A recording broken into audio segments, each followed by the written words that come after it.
Hey everybody, it is Matty here with Altcoin Buzz with you on this Saturday, and I hope you're having a nice one so far and a great start to your weekend. We're talking about Bloomberg that's covered a story about Bakkt's delay and how that relates to the Bitcoin futures that we've been discussing for quite some time now. We're looking here on coinspeaker.com about Binance, which has released dates for its custom blockchain launch.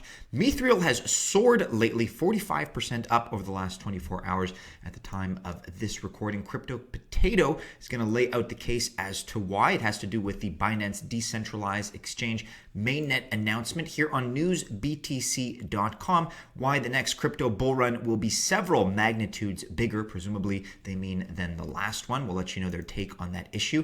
Related to that, will Visa, Mastercard, and PayPal be eclipsed by cryptocurrency? Bitcoin data shows it's already happening. That article from today, the 19th of April, 2019. But let's begin, as I mentioned, with that Bloomberg article here, bloomberg.com. ICE's Bakkt has issues. A New York crypto license might fix them. So Intercontinental Exchange has been facing resistance from federal regulators over a key part of its ambitious plan to bring Bitcoin to the masses. Now, the owner of the New York Stock Exchange is turning to state watchdogs to get the project over the goal line. ICE's plan is to create a highly regulated Bitcoin ecosystem that would encourage pension funds, endowments, and other institutions to invest more money in the space and make it much easier for consumers to buy products with the cryptocurrency. The venture, announced to much fanfare in August, has lined up big-name backers, including Starbucks and Microsoft. But as most of you in the audience know, this has all been delayed because of the CFTC, the Commodity Futures Trading Commission. The issue is that the CFTC is most concerned for how clients' tokens will be stored and thus safeguarded from possible theft and manipulation, according to certain people familiar with the matter.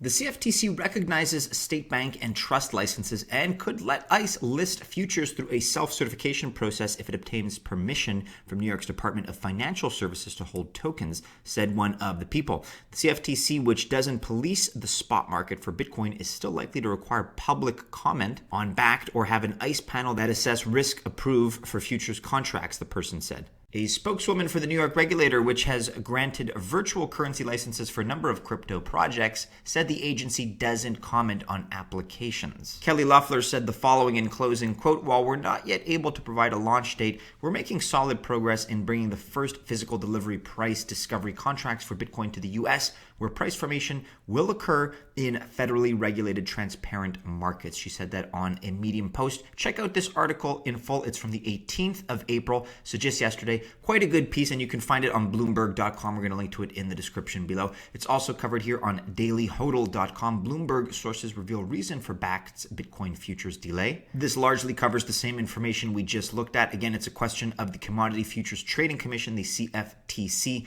which are seeking confirmation to launch the physically settled Bitcoin futures. You can check this out as well. Here now on coinspeaker.com with this piece from the 19th of April. Binance releases dates for its custom blockchain launch. We've been talking about this lately, and it's making a lot of waves in the industry. On the 23rd of April, Binance Coin is set to be activated on Binance Chain. After that, users are encouraged to migrate their balances to the new network. Binance is the world's largest crypto exchange, and they're launching their own new custom blockchain, Binance Chain.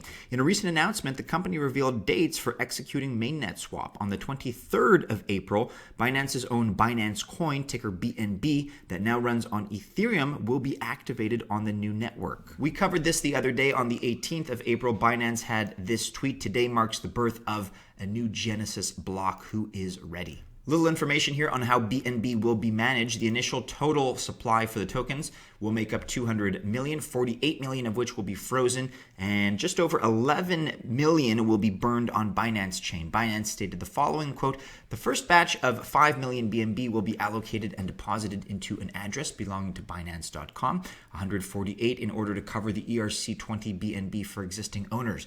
Binance will burn 5 million ERC20 BNB as well to keep the total supply of BNB constant.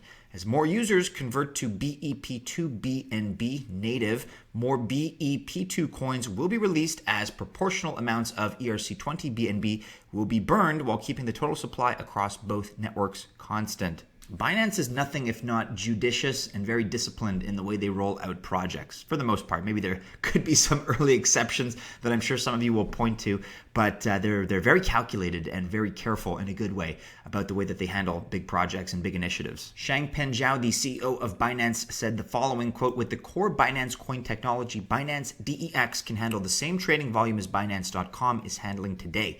This solves the issue many other decentralized exchanges face with speed and power.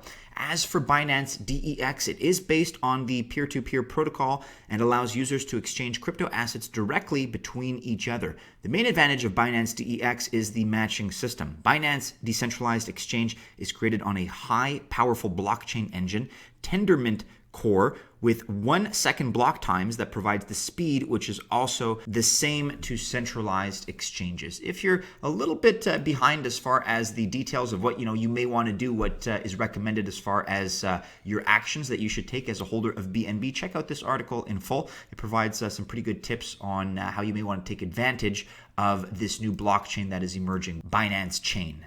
Okay, we're going to talk about Mithril now, and to preface it, it's at 7.2 cents, which is up 45% over the last 24 hours at the time of this recording.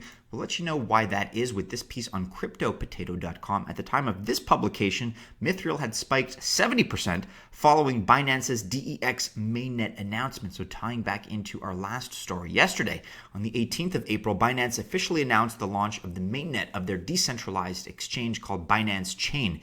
The leading exchange also announced the first project to be featured on it, which is Mithril. In return, the price of MITH, that's their ticker, has skyrocketed upwards of 70% following the announcement. So Mithril is to be the first on the Binance DEX, and as a result, the price has surged. Following the announcement, Binance revealed that the very first project to migrate its tokens to Binance Chain will be Mithril. According to the official blog post, the process will enable users to experience the decentralized exchange's speed, security, and user-friendliness. By migrating to the Binance Chain, MITH token holders will be the first to experience the speed, security, and user-friendliness of the new Binance DEX platform while maintaining control of their funds. Migration to MITH from ERC20 to BEP2 will begin shortly after the mainnet launch of Binance on the 18th of April. The effect was immediately felt as MITH surged 70% following the announcement. So as you can see here, we've seen a lot of volume with Mithril over the last 24 hours. It did go as high, looks like almost to 8.5 cents. It's come back down a little bit now. If you haven't already capitalized on this movement, never financial advice, but I wouldn't FOMO in at this point because it looks like we're starting to steady out, maybe retracing a bit. But if you were holding Mithril, if you bought it a little bit lower down at another price point, then congratulations. And that's a big accomplishment to be the first featured on the new Binance blockchain, Binance Chain. So let us know if you were able to take advantage of this great price movement, 70% in a day. Where else can you get those kinds of returns in any other market, in any other industry? It's why I love crypto personally. So let us know what you think about this and share your success story if you were able to get in at the right time.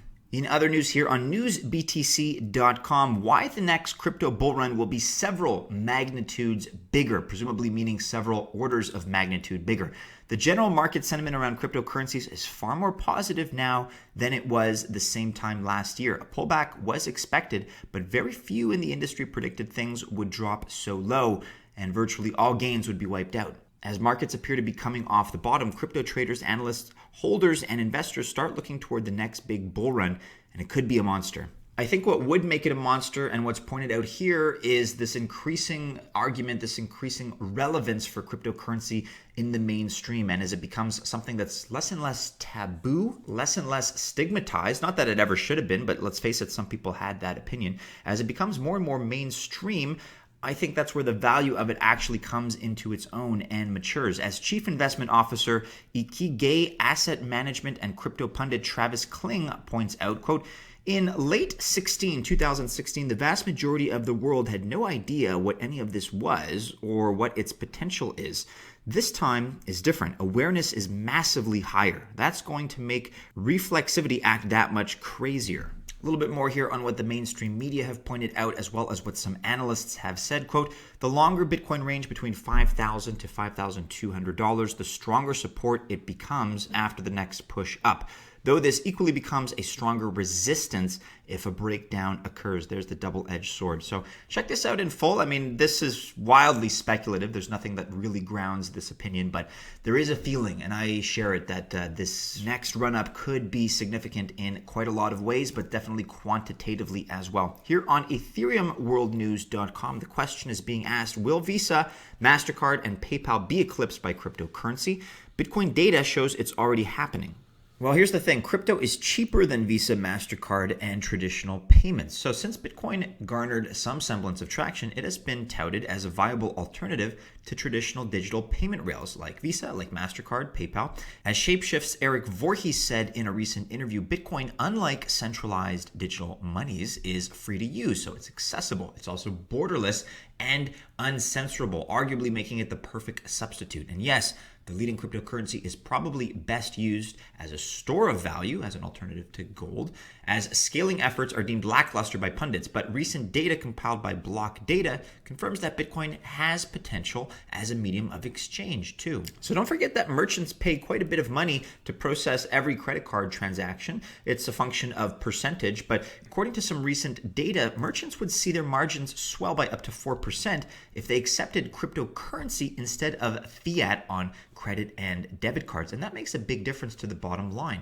As was depicted, a $1,000 purchase through Visa dwindles to $944.20 after all is done and dusted. The financial services firm charges $25.10 as an interchange fee. An intermediary payment processor, PayPal, in this case takes $29.30, and at last $1.40 is taken as an, quote, assessment fee. And with that, the end online merchant receives only $944.20 from the $1,000 transaction. It's the same, slightly worse with MasterCard. Actually, you could check out some of the graphs here and some of the comparisons.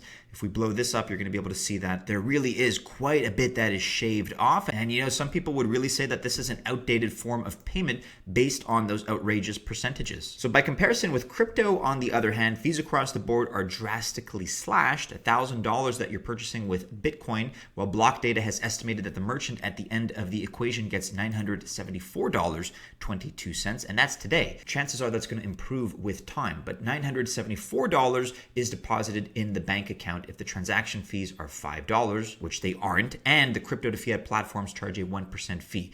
So the difference between $944 and $974 doesn't seem that noticeable, but it would have a large effect in the retail economy. You guys can read more about this article. There are more examples and some more data that is discussed here. But at the end of the day, I think personally it's all about incentives. And if you can incentivize somebody to save even 1%, 2%, 3, 4, 5% on regular operational fees or transaction fees, that adds up, especially if we're talking about large volumes. And this is not something that's static. This is not something that is set in time. Things are only going to get better with time. Things are only going to improve with the maturation of things like the Lightning Network. I don't think fees are going to go up over the long term. I think fees are going to become more and more and more affordable with cryptocurrency. So I think Visa, MasterCard, PayPal have every reason in the world to be afraid about this technology. They are protecting the existing paradigm, which is an inferior one. However, that's just my opinion. Let me know if you disagree in the comments below. With that, everybody, do be sure you're following Altcoin Buzz on all the regular social media and keep checking back into our website, altcoinbuzz.io.